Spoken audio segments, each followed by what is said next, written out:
All right, I think we are recording now. Welcome everyone to our grants webinar. Thank you for joining us and thank you for indulging my club set before we all get started today. I love to start off with a good bit of music. I'm gonna start sharing right away so that we can start getting on with it.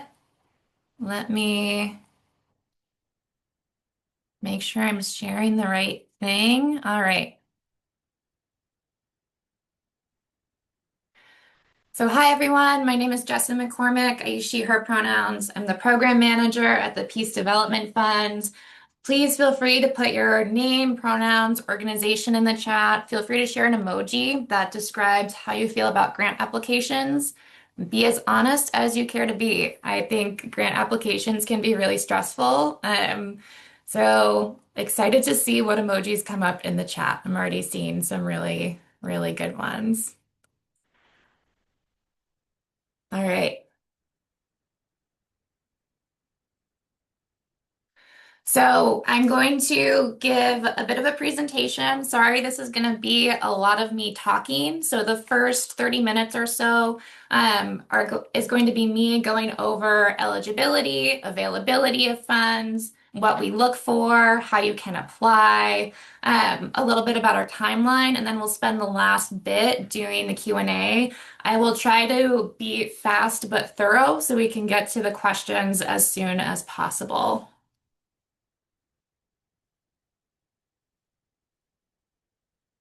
All right. So the first thing I want to do is just ground us all in Peace Development Fund's mission. So we work to build the capacity of community-based organizations through grants, training, other resources as partners in human rights and social justice movements. The reason I start here is because the first grant writing and finding tip I tell everyone is to, first of all, read the mission statement, but also copy and paste text from the website and put it into a word cloud generator so you can see the words that we use and then you know what words to use in your application. It's really simple, but I also use it on job applications. I use it on any type of application. It's a really simple thing to make sure that you're aligned with the organization that you're applying to. And you can read more about PDF's guiding philosophy in this link. So all of the slides are going to be sent out in a follow-up email. You'll also get a recording, plus the slides and the recording are going to be linked on our website. So everything will be very accessible to you after this presentation. And just thank you all for joining us today. We had 50 people sign up for this and we have 20 people here, which is really great. So thank you. All right. So before we get into the what of it all, what funds are available, the how do you apply, let's first get to eligibility. So what makes you even eligible to apply for one of our grants? So first of all, your budget must be $250,000 per year or under. We're using your last completed fiscal year as a way to determine your budget. We know that lots of things in the future may be coming. You might not have lots of grants secured yet. So we're using that last completed fiscal year to determine what your budget is. You must be located in the United States, Haiti, or Mexico. You must have a valid EIN and 501c3 status. This is new this year, and we're doing it because there have been lots of sanctions on banks that have made it really hard for us to grant to organizations in Haiti and Mexico. If you are in one of those places, you must have a fiscal sponsor that's based in the United States. We do this so that you get your money faster and you're not waiting around for both parties to figure out what the heck is going on with all of the finance regulations and things that can hold us up. Lastly, and this is really important for PDF, you must engage in community organizing or directly support community organizing. So let's start off with what we don't fund for our community organizing grants. We don't fund primary programs with a primary focus outside of the US, Mexico, and Haiti. We don't fund organizations over our budget cap. We don't fund individuals and we don't fund organizations that have strong leadership from only one individual. I think a lot of people often refer to this as founder syndrome. So we need something with more than, 1 to 2 people. We need to know that this is a movement you're building. We don't fund conferences. We don't fund audiovisual productions and distribution. We don't fund academic institutions. We don't fund other grant-making institutions. And generally, we do not fund things that are not clearly and concretely connected to community organizing. The reason we focus on community organizing is because for so long, foundations have ignored this. They thought it was too scary. And we know that, especially in this time, community organizing is what's going to save us. So we're really intentional about how we're going to use these funds. And since we focus so much on community organizing, I do want to just define it. Now, I know there's so many different definitions of community organizing. We could talk for hours about it. This is the one we're using. So, community organizing builds power in communities impacted by injustice. It obviously looks like many different things, but it generally has these qualities. You're building relationships, you're developing leaders, you're creating a shared analysis of problems, and you're running campaigns or programs that are built on collective action. Those are the things we're looking for when we're saying, is this organization eligible? Are they doing community organizing? Okay, so now that we got the eligibility out of the way, let's talk about available funds. So you can apply to one of our 3 community organizing grant funds. The first is Seeding the Movement. We also have Braiding New Worlds, and we have the Western Mass Transformation Fund. I'm going to go through each fund, its purpose, the average number of applicants, and the average grant that comes out of that fund. So starting with Seeding the Movement, this is our biggest and broadest fund. This is for any community organizing group that meets all of our eligibility qualifications. This year, normally there isn't actually a strategic focus for Seeding the Movement, but because we saw such an increase in applications last year, we do have a bit more of a strategic focus this year. We're very interested in groups that are building the movement. So to us, that means you're actively expanding and cultivating your base. You're actively developing leaders, or you're a movement organization that trains and sustains movement leaders. So we know that there is a lot of burnout happening in our movement. And we also want to include organizations that are helping folks heal from that work as part of this movement building focus. The average grant, I mean, you can see the stats here. The average grant was around $7,000. We have 15 grantees and around 175 applicants. So I think one thing to remember with PDF, even though we are small, we are pulling from a very big geographic group for Seeding the Movement. That means we are unintentionally quite competitive. It's just a thing to remember when you're working on your application.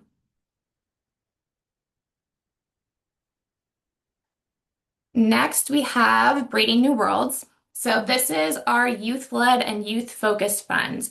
This is for organizations that focus and are led by youth up to age 25. Youth must be in positions of power and consequence. I say this because we sometimes get organizations where a youth is on the board, but they don't get a lot of power. They're just there because the organization wants someone young on the board, or they might be in a director or senior staff position, but again, they don't have a lot of power. So we really want to make sure that this is an organization that is buying for youth. This fund is led by reviewers that are youth organizers, and they are the ones who make the strategy for this fund. They are very interested in groups that are challenging adultism. So that means prejudices we have against youth because they are young. They are really interested in groups that work towards the abolition of all cages. And they're particularly interested this year in immigration, housing, economic justice, healing justice, climate. Um, let's see. Again, we have the stats. Average grant is a little bit smaller for this fund because it's smaller than seeding the movement. Uh, about 8 grantees and about 30 applicants. It really goes up and down every year. Lastly, we have a fund that is near and dear to my heart. So the Western Mass Transformation Fund, for those of you who don't know, Peace Development Fund has an office in Western Massachusetts. We have a fund that is specifically for Hampshire, Hampden, Franklin, and Berkshire counties in Western Mass. If you aren't from here and you're like, I have no idea where this region is, imagine the spot that is above Connecticut and below Vermont. That's the part of Massachusetts that we're talking about. The average grant is $4,000. We have 4 grantees usually a year, and because it's a smaller geography, it's a lot smaller applicant pool. We usually have about 15 applicants.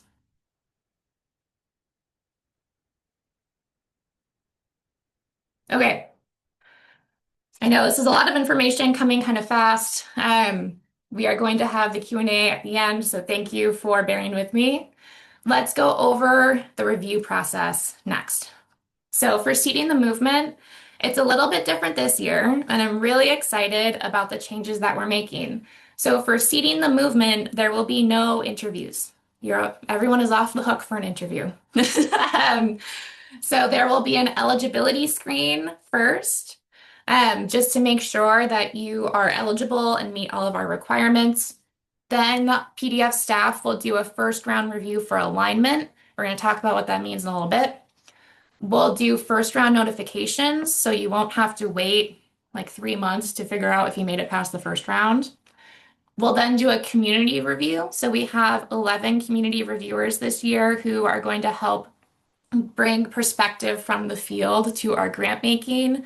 And then you'll get the final award notification after our board votes to approve. So that's for seeding the movement. For Braiding New Worlds and the Western Mass Transformation Fund, y'all still have interviews. That's because those funds are completely governed by kind of outside community reviewers, and they have a lot more power over the fund strategy than in seeding the movement. Um, there will be an eligibility screen still. You'll do that first community review for alignment. You'll get that notification if you made it to the second rounds. The second community review will be interviews, just like usual. This is what was our standard process. And then the board vote and final award notification. Okay, so when I talk about alignment in our grant process, what I'm really talking about is, do you align with our 4 pillars? So we already talked a little bit about our definition for community organizing. That's part of it. That's the eligibility stage. This first round alignment analysis really asks us to go deeper, right? These are PDFs, 4 pillars of community organizing. They are building a movement, dismantling oppression, shifting power, and creating new structures.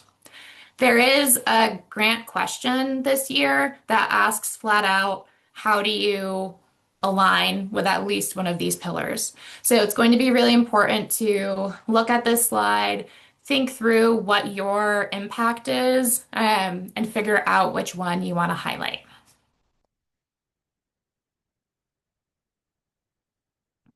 And I won't go through all of them because it's right here and y'all can look at it. But if there are any questions about these things in the Q&A, we can definitely go deeper. Okay. So that first review, we're looking for alignment with the 4 pillars. Then you'll get your first round notification. So you either made it to the second round or you didn't. In the second round review, these are the things we're looking for. So we're really looking for strategic priorities. That includes things like geography, it includes things like intersectionality. But for seeding the movement, we are really evaluating strategy and tactics.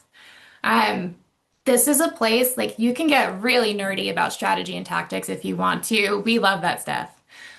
We want to know if you have a clear and coherent analysis of your political and economic situation or whatever situation you're facing.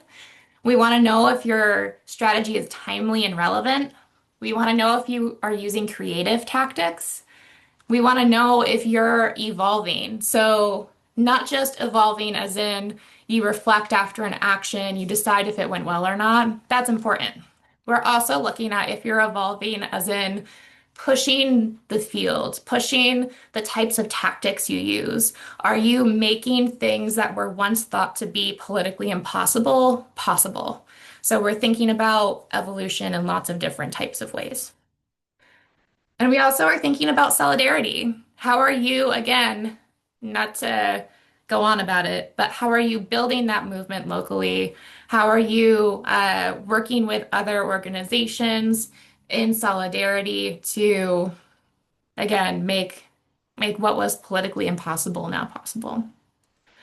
And then there is an additional question for Brady New World applicants. Um, that is about challenging adultism. And this is, again, where their strategic focus on organizations that are focusing on immigration, housing, economic justice, all of that good stuff. Um, you'll want to make sure you hit on some of that in your responses to the application questions because they're really interested in those types of projects this year.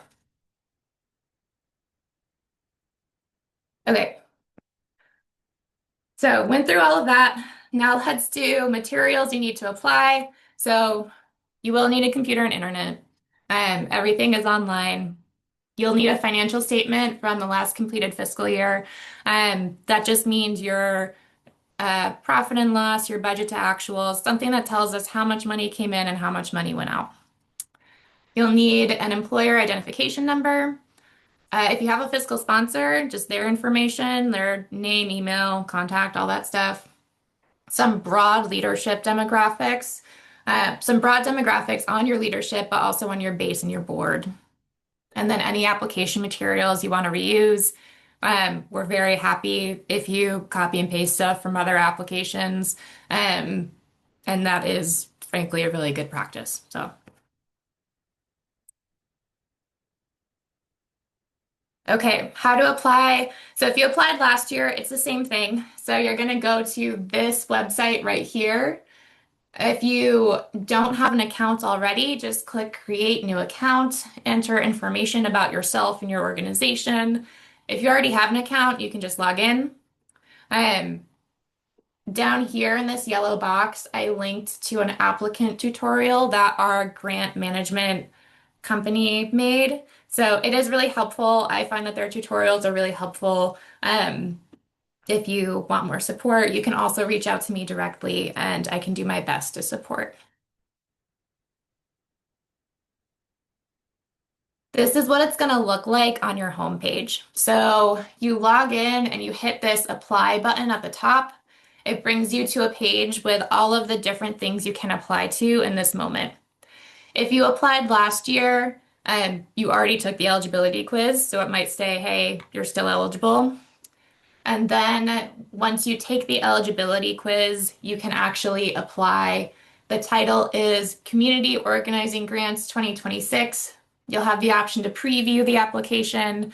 I also encourage you to just read through all the front matter, just to make sure you are aware of all the T's to cross and I's to dot.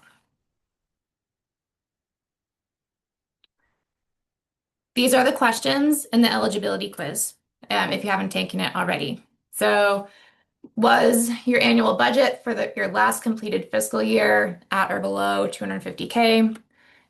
Does your group engage, oops, in community organizing or directly support community organizers? Is your organization located in the US, Mexico, or Haiti? And do you have a 501c3 or US-based fiscal sponsor? Those are the basics. Then we have these. These are our major application questions. So these are the things where you can bring in all of your work, make sure you're hitting on some of those pillars, make sure you're hitting on some of those strategic priority buckets that I mentioned. The first question is, what challenges are you organizing against? So this means, well, let me back up. PDF as a foundation is super aware that we don't know what's going on in your neighborhood. Um, we are a staff of seven, and this is a national pool, right? So even though we know that there are national trends, we don't know how those trends are showing up in your block, in your city, in your region, in wherever you're organizing. So this is your chance to tell us how those things are showing up for you. What are those things that are making it really hard for you to meet your goals? You can tell us anything that you think we need to know about your organizing situation. The second, describe your organizing model. So this is where you can get into like, this is how we do leadership development. This is who we're targeting for our base. These are all of the opportunities we have for people to step up and into leadership. This is how we're building connections with other movement partners so we can expand the movement in wherever context you're working.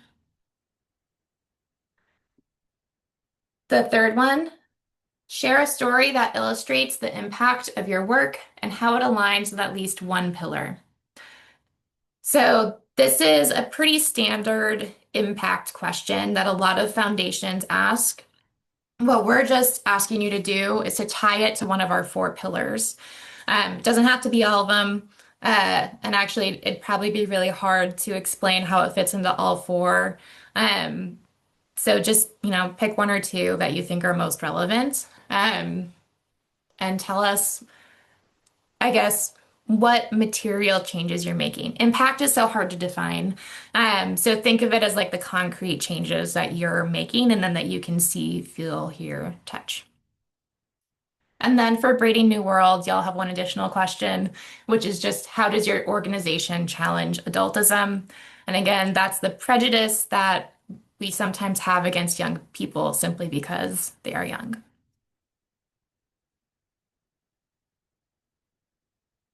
Okay, so then we have other application questions that aren't as involved as those other ones. So things like project name, we do need a one sentence summary. I know this is really annoying, but just think of it as your mission plus the programs that you have or campaigns that you have. We need this for administrative purposes, and we would rather have it be in your words than ours. We need your tax status, fiscal sponsorship information, a financial statement, went through all of these. You always have the option to tell us about any of the challenges you have in finding funding. We also ask for, this is optional too, high-level demographics on your board, senior leadership, and base. You'll have to tell us, obviously, which fund you're applying to. Your mission and vision. For this one, you're welcome to simply copy and paste stuff from your annual report or your website. I don't know why I'm raising my own hand, but you can also link to a website and we can just go to your website. You're going to be asked what your primary issue area is and also your geographic scale. So just if you're working in like a city, county, regional, state context.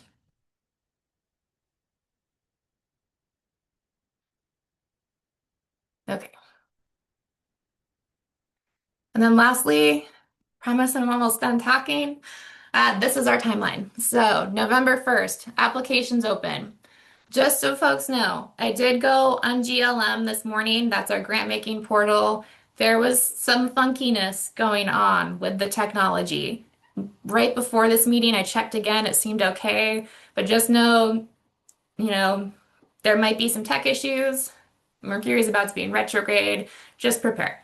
Um, I am hosting office hours this year. So there will be office hour opportunities every month that the application is open.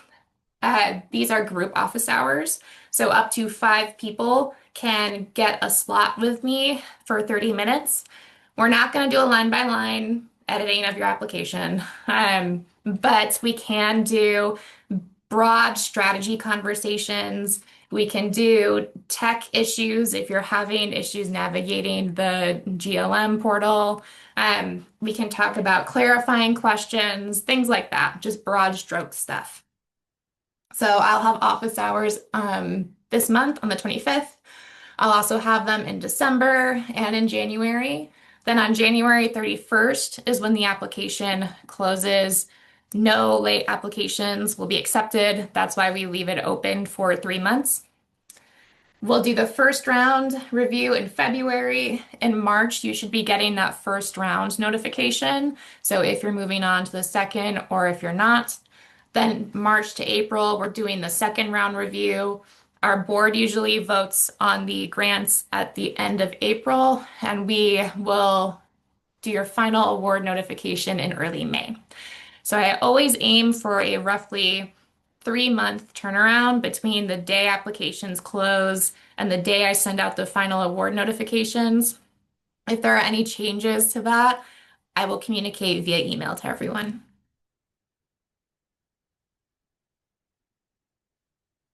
Okay, I think that's it. I feel like I just ran a race or something. I'm gonna stop sharing so I can see everyone that's here.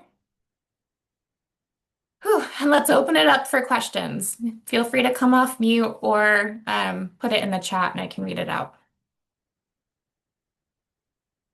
Yeah, go ahead, Margaret.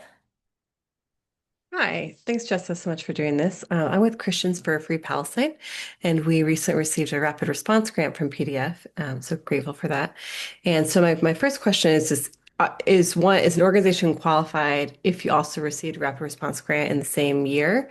And the second question is, I presume this is okay since we've already qualified through PDF, but this might apply to other folks doing like international solidarity work. Like our focus is, of course, on dismantling Christian Zionism and U.S. support for the state of Israel, but in that by nature is like in solidarity with Palestinians, but we're entirely U.S. based and U.S. politics. So does that qualify us for the little I'm sorry, Seeding the Movement grant? Yes, absolutely. So we have a lot of groups that are doing international work on various issues. As long as you have a base and organizing project, part of it, or not even a part of it, but like a significant part of it is based in the United States, that qualifies. Um, and then yes, to if you got a rapid response grant, you are eligible to apply. I would just mind the budget stuff, because sometimes, and usually we talk about this if you talk to us for De Colores. We sometimes go over our budget cap for De Colores. It's not as strict for that fund. We have to be very strict in this fund. Thank you. Yes. Yeah, of course. Pitch on. Hello. Hi, Yes. can you hear us? Okay. My name is Pichon. His name is Ernst. Yes. He's going to ask you a question. Yeah. Good morning. My question is about the fiscal sponsor in US. Our organization is based in Haiti. Then I think that according to what you have say in the presentation, that means we need a fiscal sponsor, a fiscal sponsor in the US. So we would like to have more explanation about a fiscal sponsor in the US. I don't know if you can illustrate it for us so that we can understand more. Yeah, for sure. And I'm also happy to provide a list of fiscal sponsors based in the United States. So one of the reasons we're doing this, the past few years, not with all of our international grantees, but with many, we've had a lot of trouble actually getting the money to people. So either people couldn't access banks locally for whatever, local stuff is happening, or, recently the federal government put a bunch of sanctions on banks in Mexico, and we weren't able to get money to grantees there. Um, because it was a Mexico-based bank that was being targeted, and they didn't have access to other local banks. So when we made this decision, it was really to make sure we're getting the money to where it's needed as fast as possible. Having a US fiscal sponsor means they have a domestic bank account, and that makes it a lot easier for us to actually transfer the money. instead of it taking sometimes months. Like with the organization that had their bank sanctioned, where they got the grant awarded, in the summer, and we're still figuring out how to get the money to them because there's so many administrative hurdles. So we're trying to prevent that from happening. Thank you. You get the Yeah, point. yeah. So I know some folks just stepped in. I will share the slides that I just went over in the follow-up email, and the recording of this will be online. We're in the Q&A now, so please, anyone, feel free to raise your hand or just shout out your question, and we can talk about it more.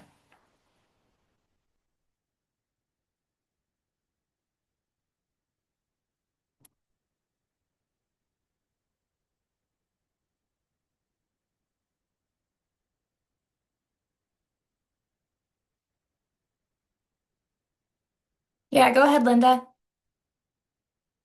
Oh, great. Hi there. Good morning, good afternoon, evening. Nice to meet you, Jessa and all.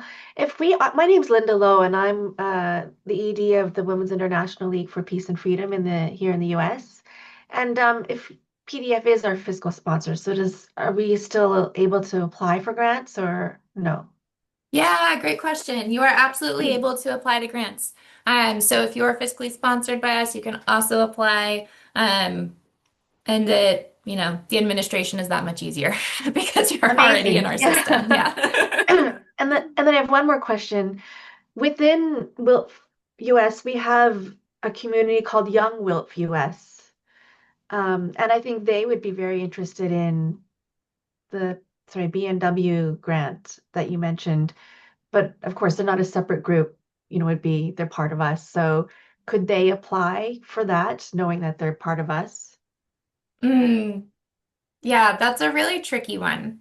I think it depends on if do they do their own separate fundraising or do they get a I mean, budget from you? they get the budget from us. I mean, we could apply on their behalf too, but is that a possibility if we Yeah, I went that? think maybe applying on their behalf would work. I think Okay. what I'll say, because this comes up a lot when organizations have like local chapters, but you're connected to a national, it really depends on where the money is coming from. And I think overall, it's a less competitive application in our process. So I just want to be real about that, but you're still welcome to apply on their behalf. I see. So sorry, and I don't want to take up all the airtime, and I can book an appointment in when you open your schedule up. But it is a national group. It's young people, not in a chapter. It's just a community within our organization. So I'll look forward to digging into deeper why that makes us less competitive. But yeah, I'll book time with you. Okay, cool. Yeah. I think because Brittany New Worlds especially, I mean, it depends on everything too. So we can dig into it deeper, but I think because Brittany New Worlds focuses a lot on youth autonomy, I think that's just what you'd have to demonstrate in the application.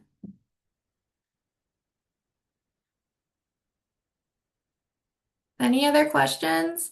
I feel like I must have hit all the points or I didn't hit any of the points.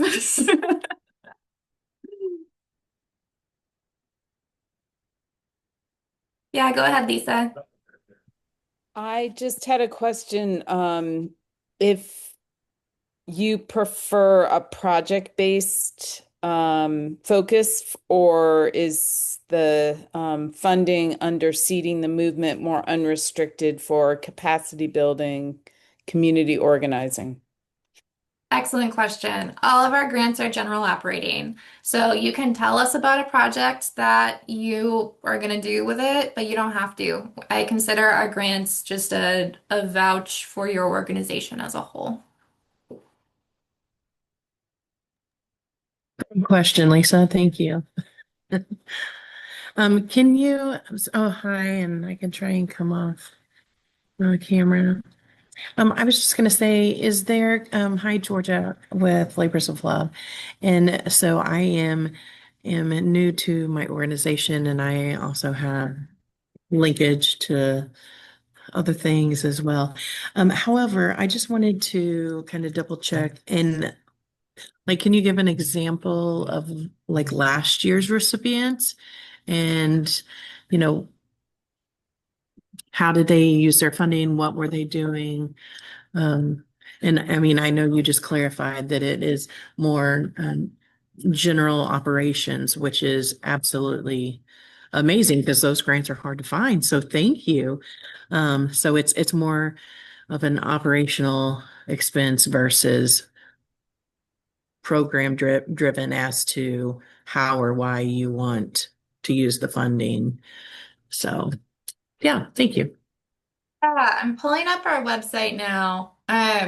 Hopefully the Wi-Fi will work fast.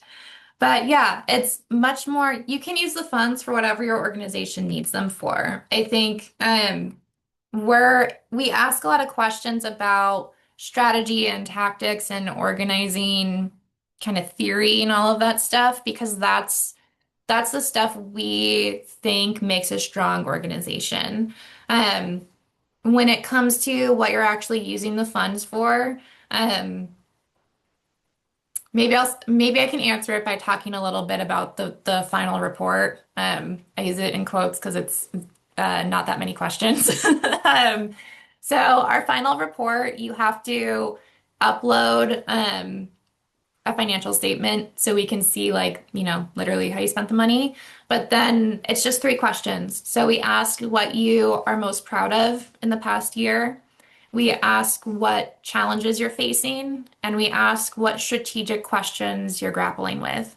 Um, those are really the most pressing things for us because those answers help us inform our programs. Um, so even if you use our funds just to, get meeting food, that's super important. And Feed that's a them, they will totally come and be happy. exactly, exactly. If that's all you use our money for, we will be very happy. That's perfect. Unless, Thank you so much. That's great. And again, just yeah, thank you for what you do because so many organizations, focus on the programming and the program fees and general operations and is often overlooked. So just thank you again and taking the time to explain and offer. So thank you very much. thank you. I appreciate that. Yeah, it's important and it is really hard to find. I cannot find our list of past grantees right now, but it's on the website and I'll include it when I do a follow-up email. Perfect. Any other questions, things to clarify? I didn't go super into the four pillars. I'm happy to do that if folks have questions about it or any of our strategic priorities. Go ahead, Lisa. Just a little more about your office hours. Give us some, just guidance there on and what the benefit and what you're looking to support us with. Yeah, so um, tech questions are probably the number one thing I get. Just like how do I access the application? It's giving me like a weird feedback thing. So that's one of the things. Um, the other type of question I get is more of a does this fit question. So it might be like, we're doing this program, or this is what my organization is. I'm not really sure it fits with what you're looking for. That's a question I'm happy to help you work through on the front end. I would much rather have that conversation with you on the front end and save you the time of filling out an application that's actually not right for you than having it on the back end when we do a review after a potential denial. So those are really the two big types of things that I get. Um, so a lot of people do ask me to do a line by line read of their application. I used to do that. I'm not doing it anymore because our numbers have gone up so much. Last year, the number of applications we got tripled. So I don't have the time to do that effectively now.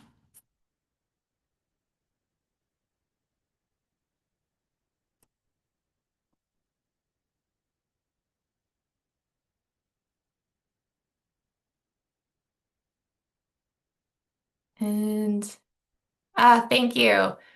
My colleague Sophia put our 2025 grantees in the chat, so you will be able to look there to see who got awarded last year. Linda, did you have another question? Yeah, I can. I arrived like 8 minutes late, so I saw the slide where it said something like has to be an organization that had a less than $250,000 operating budget in the last fiscal year. So last fiscal year meaning 2024. Whatever your last fiscal year is to you. So, um, if you ended in last June, it would be the one that closed in June. If you end in the calendar year and you're applying in January, you could do the one that ends in the calendar year. Um, but it Uh, would be yeah, because everyone is on a different one. So we just say whatever your last closed year is. Gotcha. Okay, that's super helpful. And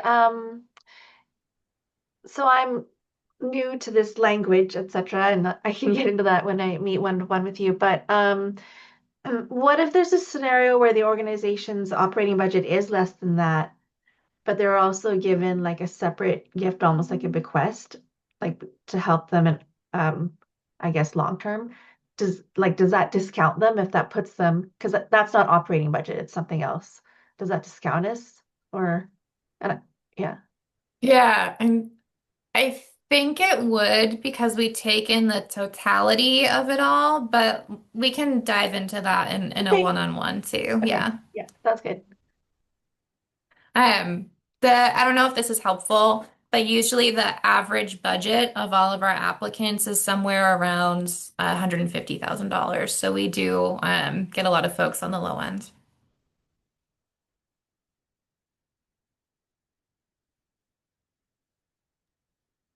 Another quick question.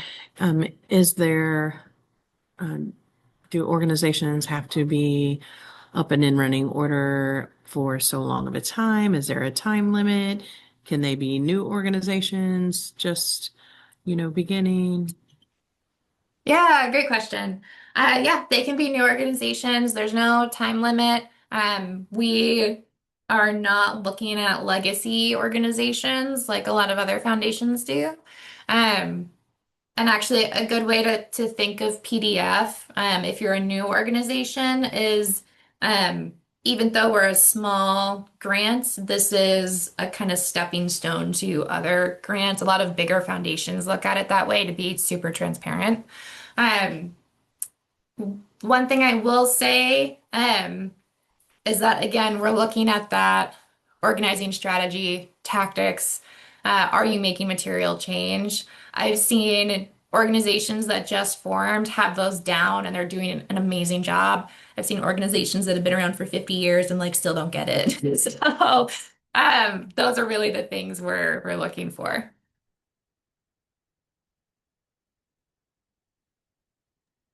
Perfect. Thank you again. Yeah, of course.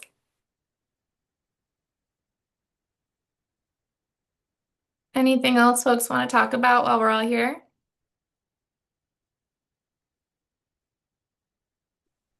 I have one question. Yeah. Hi, I was just looking, thank you so much for putting in the chat about the 2025 grantees.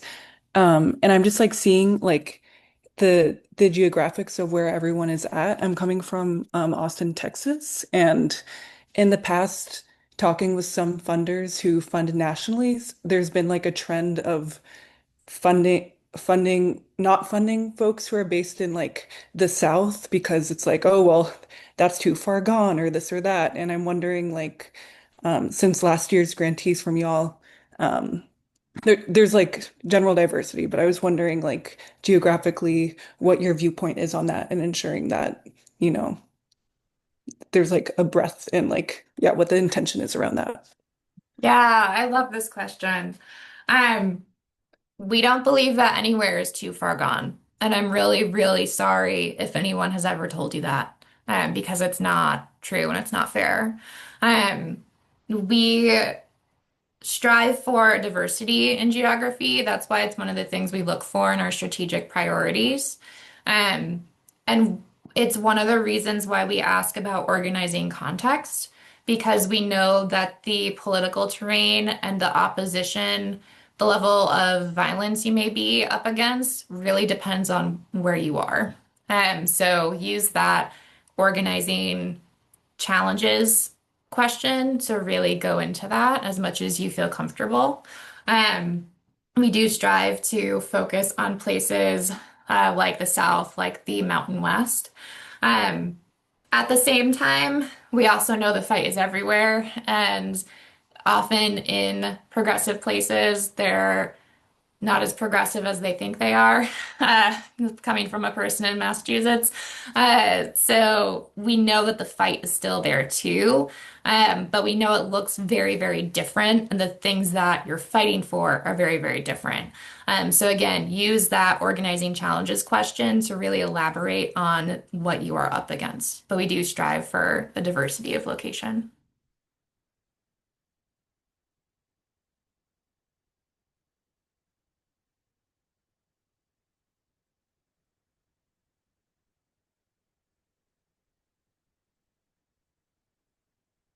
Anything else? I know I went through a lot. I'm leaving a lot of silence between questions just to give things a chance to bubble up.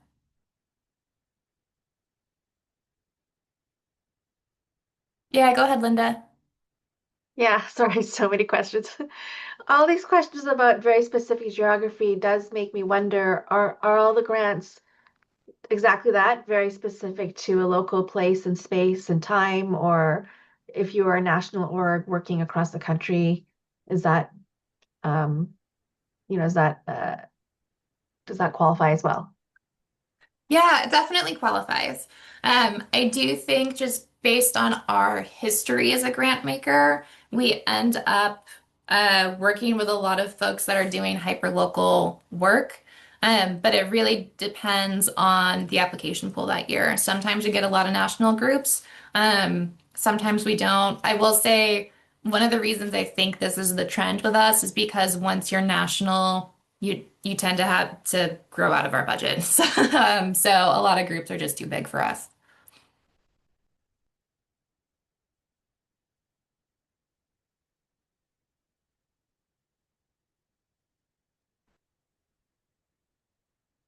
All right, y'all. Well, if that is really it, I'm happy to leave.